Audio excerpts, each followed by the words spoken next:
gotta toughen up and get back in the game. And putting all our sweet asses back up on the sugar app. We got 6 days to make rent. What is with these sugar daddies falling in love?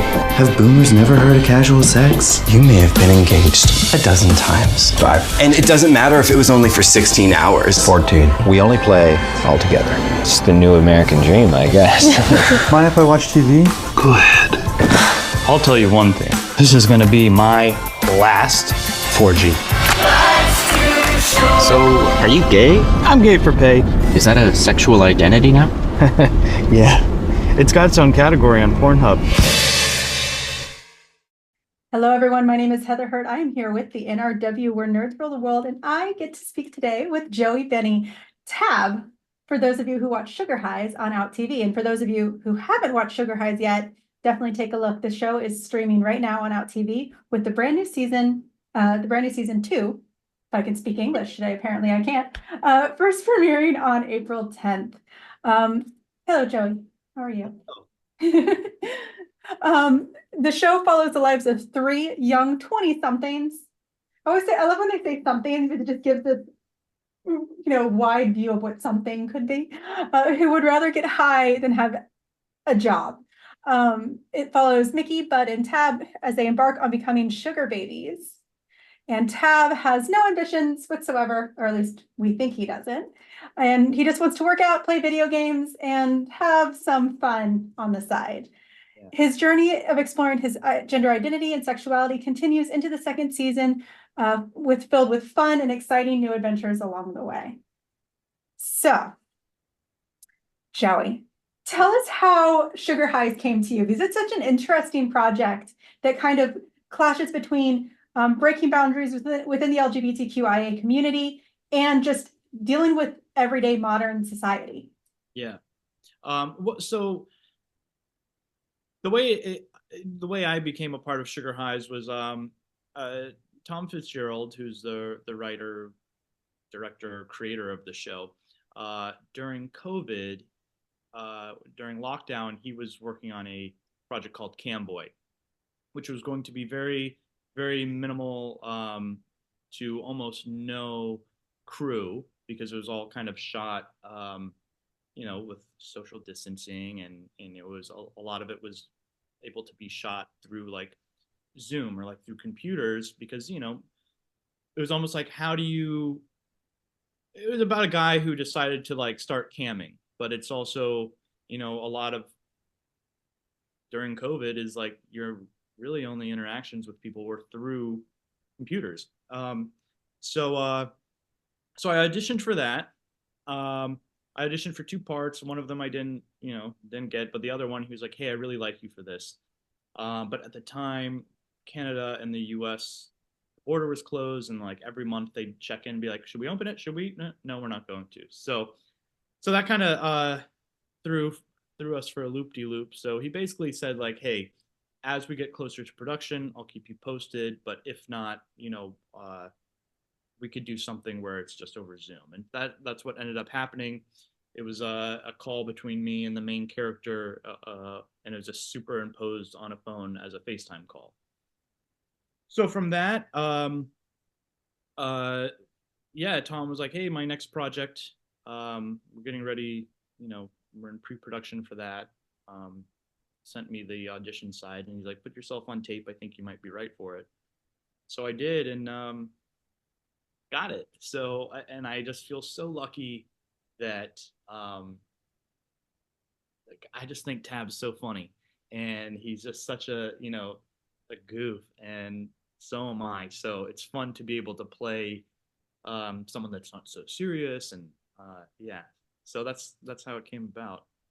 Seriousness is definitely not in Tab's repertoire at all. It does not seem like.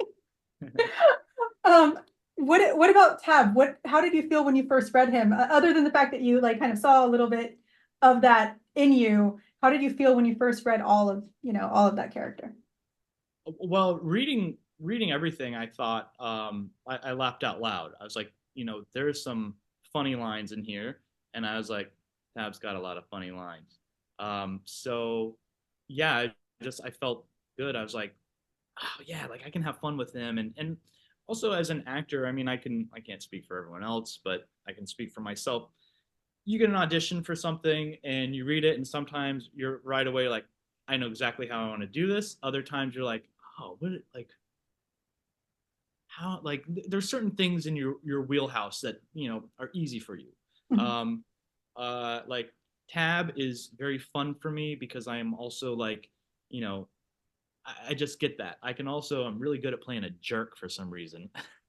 But yeah, so I knew how I wanted to play him. I knew how I could go about discovering more of like, I always say that he's not the sharpest tool in the shed, but he's not dumb. He just doesn't know things. Like if you were to sit me down with I don't know, some steel workers, I don't know how to do that. Doesn't mean I'm dumb. I just don't know that profession.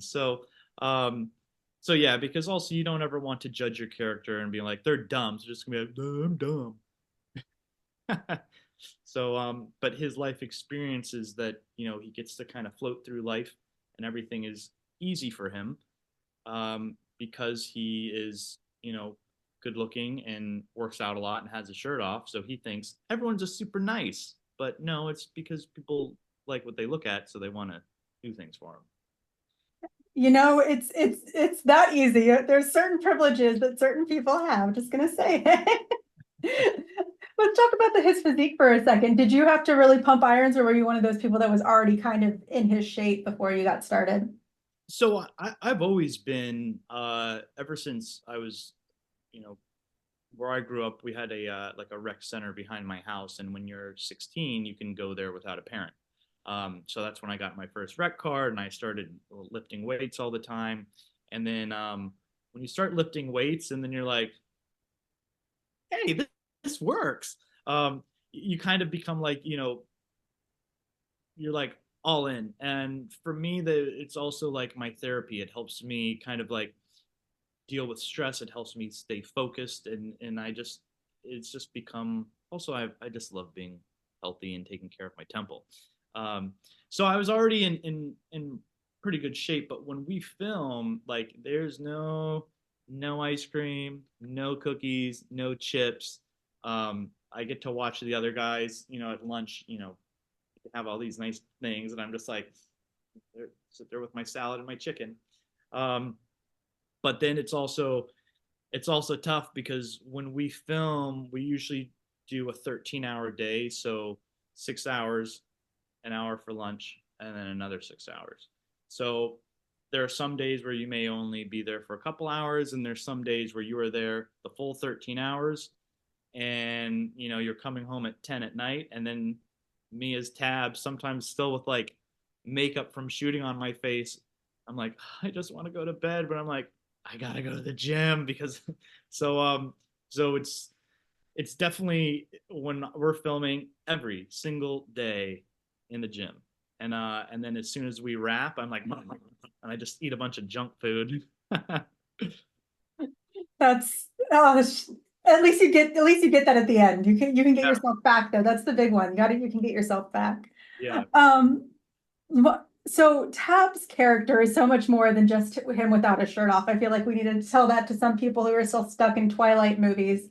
Yeah. But he's so much more than that. He's actually one of the biggest gender and sexually fluid characters in the show, which for just an OutTV show is pretty different than what a lot of their characters are in many of their shows.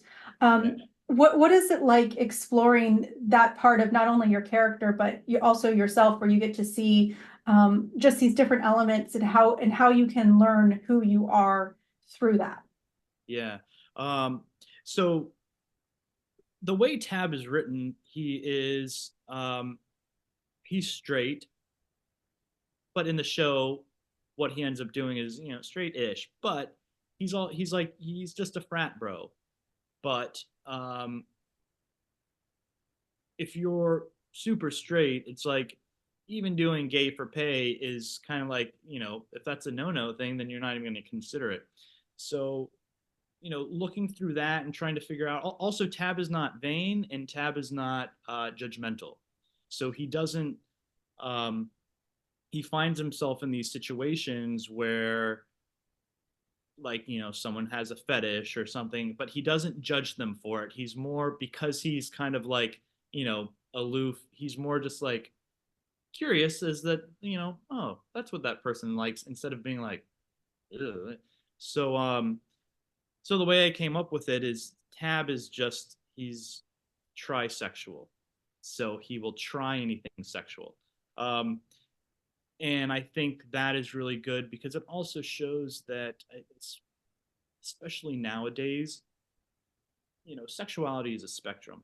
And it's very, you know, people who say like I'm 100% this or I'm 100% this, it's like, cool, like that's for you, but most people are on a sliding scale, just like, you know, everyone's got a price, and if you need that money, your thing may go, you know, slide on the scale. So so yeah, I think it's good for Tab to also show viewers that, like, oh, here's a character who would normally fit in this box of just like a straight frat bro, but he's doing other things, but not judging himself and not judging other people and not dealing with shame.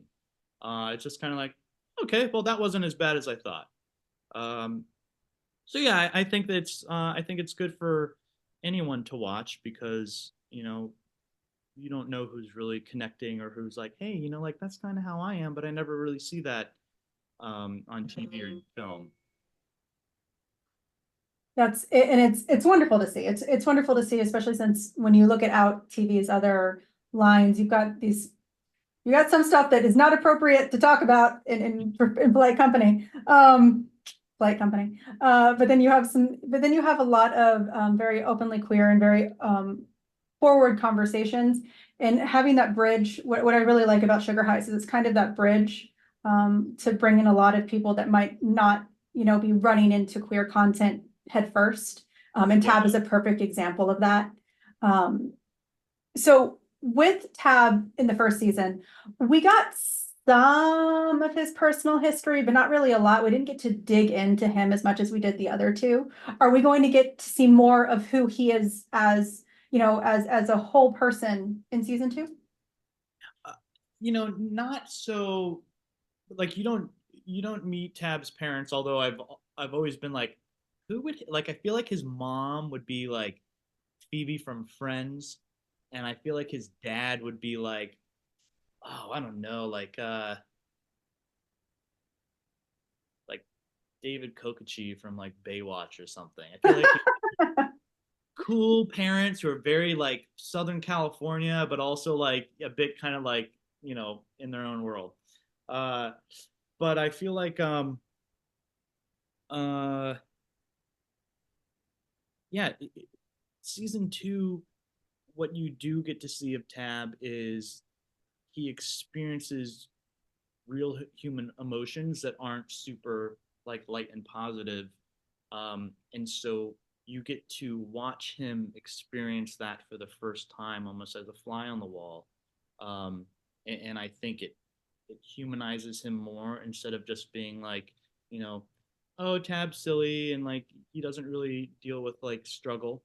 And, I mean, even in season 1, he gets into this because the scene where Adam's character comes home, he's like, it's a sugar baby, and I'm just like, can I be one? Just because it sounds like, oh, that sounds fun, but he's doing it because the, you know, his roommates are kind of spearheading it. Um, so in season 2, you don't really get to see his backstory, but you do get to see him discover new stuff moving forward. And as an actor, I really, you know, there's one scene in particular that I was really, you know, I was like, oh, this is the kind of meaty stuff that you like.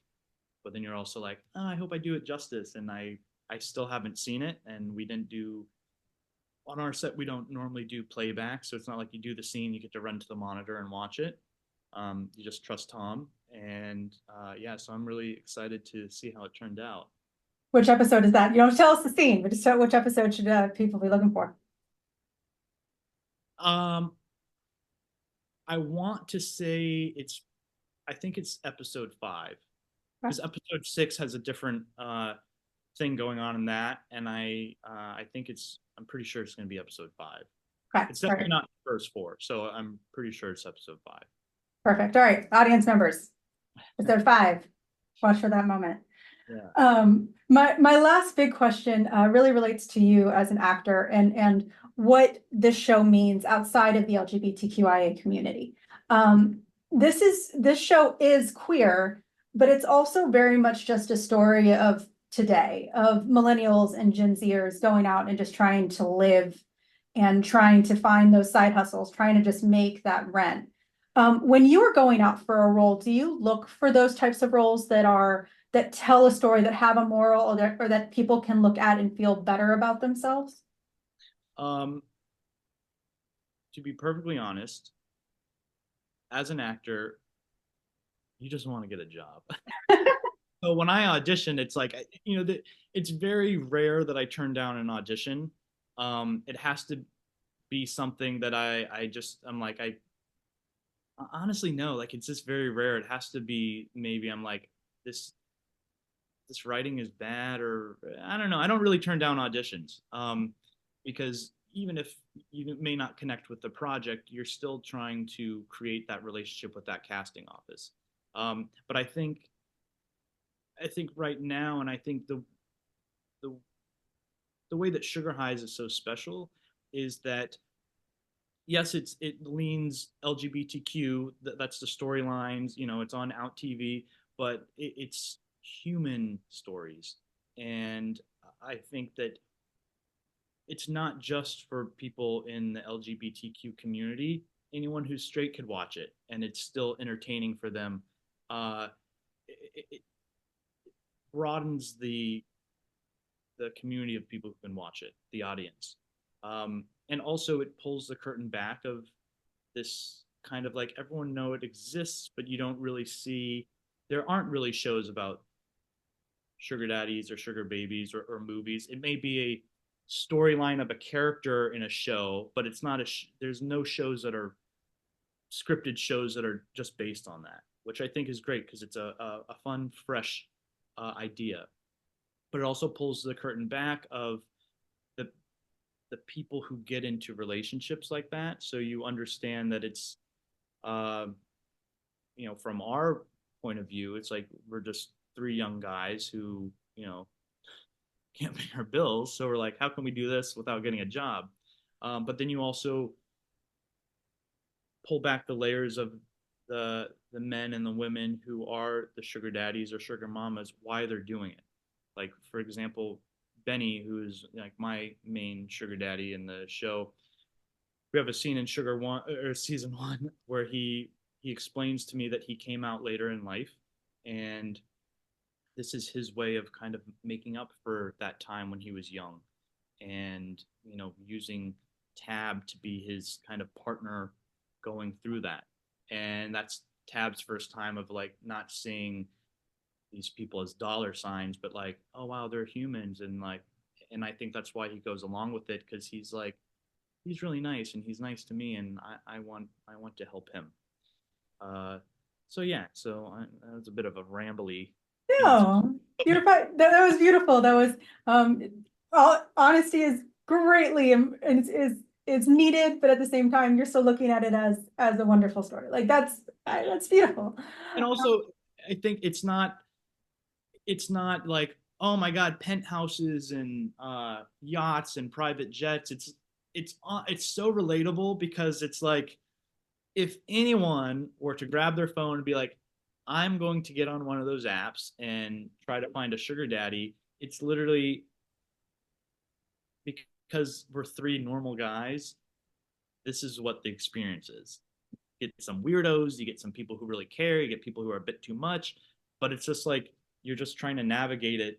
None of us look like supermodels, and it's like, oh yeah, it's like we're still making money, but we're still struggling. So I think it's relatable and real.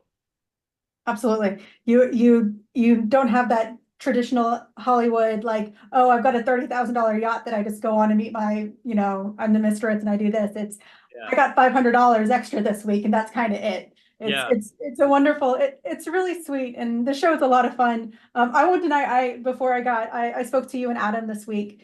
Before I got this opportunity, I had never even heard of the show. I apologize, once again, Oh, it's honesty. fine. But I dove right in, and it's so much fun. If you watch, you can get the first 2 episodes from season 1 on YouTube, and the first episode of season 2 on YouTube if you really want to just try it a little bit to see if it's your thing. And like, I watched the first 2 episodes and I immediately ran over to Amazon Prime to binge the rest. It's so much fun. So And Joey, every thank you. Wednesday, a new episode comes out. So we have 6 total. So we have 4 more weeks. So Yes. the first 2 of season 2 are out, and then every Wednesday, the next 4 Wednesdays, you'll get a new one. Thank you. My first interview was on Monday, so there was only one interview episode out at a time. I'm so sorry. That's my notes. That's on me. I take full responsibility for that. No, you're just waiting so you can binge it all. There you go. There you go. Binging is so much fun. You have that opportunity. Stream and binge if you can. Thank you, Joey, so much. If people are wondering where they can find you and follow you on all your other things, could you tell them your socials? Yeah, so I really only use Instagram. So it's at Mr. Gnarly Joe. So MrGNARLYJOE. So make sure you follow Joey on his socials, on Insta specifically. I always say socials because we have far too many on this platform. Follow Joey, follow us. Sugar Highs is on OutTV. Once again, if you want to just taste, you can head over to YouTube right now, or you can stream on OutTV. It's also available on Amazon Prime and Apple TV. Thank you so much, Joey, and you have a wonderful day. Welcome, you too. Have a good one.